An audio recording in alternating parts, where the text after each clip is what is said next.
ഇന്ന് നമ്മളുള്ളത് വാഗമണ്ണിലെ pine ഫോറസ്റ്റിലാണ്. Pine മരങ്ങൾ കൊണ്ട് നിറഞ്ഞ് ഏക്കർ കണക്കിന് നിറഞ്ഞ് നിൽക്കുന്ന ഒരു പൈൻ ഫോറസ്റ്റാണ് വാഗമണ്ണിലുള്ളത്. പൈൻ വാലി എന്നും ഇതറിയപ്പെടുന്നു.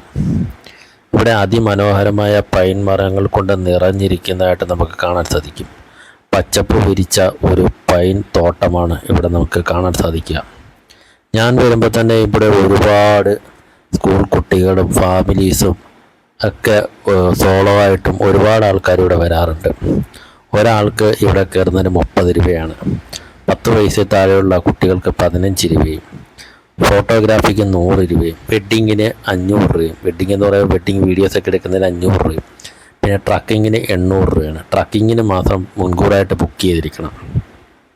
ഇവിടെ എവിടെയാണ് ട്രക്കിങ്ങിന് കൊണ്ടുപോവുക എന്നുള്ള കാര്യം ഞാനിങ്ങനെ ചിന്തിച്ചു പോയി. അപ്പോൾ എന്തായാലും നമ്മൾ അവിടെ ഒരു കല്ലുകൾ മേഞ്ഞ ഒരു വഴിയിലൂടെയാണ് നമ്മൾ പോകുന്നത്. ചുറ്റും കാടാണ് എന്ന് നമുക്ക് പറയാം. പൈൻ ഫോറസ്റ്റ് കൊണ്ടുള്ള, പൈൻ മരങ്ങൾ കൊണ്ടുള്ള ഒരു കാടാണ് ചുറ്റും നമുക്ക് കാണാൻ സാധിക്കുന്നത്. ഒരുപാട് സ്കൂളിൽ നിന്നും കോളേജിൽ നിന്നും ഒക്കെ കുട്ടികൾ അവിടെ വരുന്നുണ്ടായിരുന്നു. ചിലരൊക്കെ സ്പീക്കറും പൊക്കി തലയിൽ വെച്ചുകൊണ്ട് പാട്ടും വെച്ചുകൊണ്ടാണ് അങ്ങോട്ടേക്ക് വരുന്നത്. ആ പൈൻ ഫോറസ്റ്റിനകത്ത് പാട്ടൊക്കെ വെച്ച് നല്ല ഡാൻസൊക്കെ കളിച്ച് കുറേ പയ്യന്മാർ നിൽക്കുന്നുണ്ടായിരുന്നു. ഞാനും പിന്നെ കുറച്ച് നേരം കണ്ടുകൊണ്ടിരുന്നു. എന്തായാലും അതൊരു അടിപ്പം വൈബാണ്. കാര്യം അവിടെ ആരും ചോദിക്കാനും പറയാനൊന്നുമില്ല. അതുകൊണ്ട് തന്നെ ഈ പൈൻ ഫോറസ്റ്റിലേക്കുള്ള യാത്ര നമുക്ക് വലിയൊരു ഫ്രീഡം തരുന്നു. മാത്രമല്ല, ഈ പൊല്യൂഷനൊക്കെ നിറഞ്ഞു നിൽക്കുന്ന നമ്മുടെ ഈ പട്ടണങ്ങളിൽ നിന്നും ഒന്ന് ഒളിച്ചോടി ഇതുപോലുള്ള സ്ഥലങ്ങളിലൊക്കെ പോയി നല്ല ശുദ്ധവായു കിട്ടും. ശുദ്ധവായു ഇങ്ങനെ അകത്തോട്ട് എടുക്കുകയും വെളിയിലോട്ട് വിടുമ്പോൾ തന്നെ നമുക്കൊരു പാതി ജീവൻ, നമ്മുടെ ആത്മാവിനൊരു ഉന്മേഷമൊക്കെ കിട്ടും. അപ്പോൾ എന്തായാലും പൈൻ വാലിയിൽ നമുക്ക് ഒരിക്കലെങ്കിലും ജീവിതത്തിൽ പോകേണ്ട ഒരിടമാണ്. 1926 മുതലാണ് പൈൻ വാലിയുടെ സ്റ്റാർട്ടിങ്. ഇത് മനുഷ്യനിർമ്മിതമാണ്. 1926 ബ്രിട്ടീഷുകാർ തേയിലത്തോട്ടം കൊണ്ട് വെക്കണ സമയത്താണ് ഈ സാധനം ഇവിടെ കൊണ്ട് പിടിപ്പിച്ചിട്ടുള്ളത്.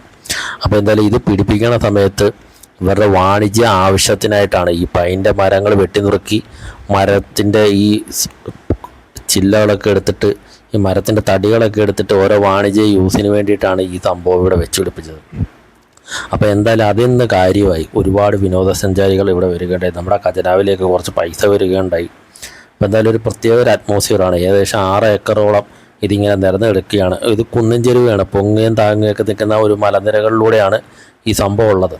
എനിക്ക് തോന്നുന്നു പല സിനിമകളിലെ ഷൂട്ടിങ്ങൊക്കെ ഇവിടെ ചിത്രീകരിച്ചിട്ടുണ്ടാവും എന്ന് ഞാൻ വിശ്വസിക്കുന്നു. കാരണം അതുപോലൊരു മനോഹാരിതയാണ് നമുക്കിവിടെ കാണാൻ സാധിക്കുന്നത്. ഇവിടെ ഫ്ലെക്സുകളിലൊക്കെ നമുക്ക് കാണാൻ സാധിക്കും. ഇവിടെ ഓരോ മരത്തിൻ്റെയും നാൾ വെച്ചിട്ട് 27 നാളുകാരുടെയും ഓരോ മരം ഉണ്ടല്ലോ, ആ മരം ഏതാണെന്നുള്ളത് അവിടെ എഴുതി, വൃക്ഷം ഏതാണെന്നുള്ളത് അവിടെ എഴുതി വെച്ചിട്ടുണ്ട്. പിന്നെ ഇവിടെയുള്ള പക്ഷികളുടെയൊക്കെ ഓരോ പേരുകളിലും ഫോട്ടോയും അവിടെ ഐഡൻറ്റിഫിക്കൽ പരേഡ് എന്ന് പറഞ്ഞ പോലെ അവിടെ വെച്ചിട്ടുണ്ട്. അങ്ങനെ മൊത്തത്തിലൊരു എക്കോ ഫ്രണ്ട്ലി സിസ്റ്റം പോലെയുള്ളൊരു കാടാണ് ഈ പറഞ്ഞ പോലെ നമ്മുടെ പൈൻ ഫോറസ്റ്റ് എന്ന് പറയുന്നത്.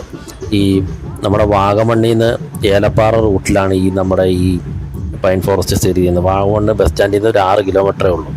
അപ്പോൾ എന്തായാലും ഗൂഗിളിലും നമുക്ക് ഇത് കിട്ടും. ഗൂഗിൾ ലൊക്കേഷൻ ഇട്ടിട്ടാണ് ഞാനിത് ഇങ്ങോട്ട് വന്നത്. അപ്പോൾ എന്തായാലും നല്ലൊരു അടിപ്പ സ്പോട്ടാണ്. നമ്മൾ ജീവിതത്തിലെങ്കിലും ഈ പൊല്യൂഷനിൽ നിന്നും ഈ മലിനീകരണത്തിൽ നിന്നുമൊക്കെ മാറി നിൽക്കാൻ പറ്റിയ സ്പോട്ടാണ്. ഫാമിലിയായിട്ടും വരാം. ഈ കോളേജുകളിൽ നിന്നും സ്കൂളിൽ നിന്നും ഒക്കെ ഒരുപാട് ആൾക്കാർ വരുന്നുണ്ട്. അപ്പോൾ എന്തായാലും നല്ല അടുപ്പനായിട്ടുള്ളൊരു മനോഹാരിതയാണ് നമുക്കിവിടെ കാണാൻ സാധിക്കുക. അപ്പോൾ എന്തായാലും നമ്മുടെ യാത്രകൾ ഇവിടെ അവസാനിക്കുന്നില്ല. അപ്പം നമ്മുടെ യാത്രകൾ തുടരുകയാണ്. അപ്പോൾ എന്തായാലും അടുത്ത വീഡിയോ ആയിട്ട് നമ്മൾ തീർച്ചയായിട്ടും കാണുന്നതായിരിക്കും.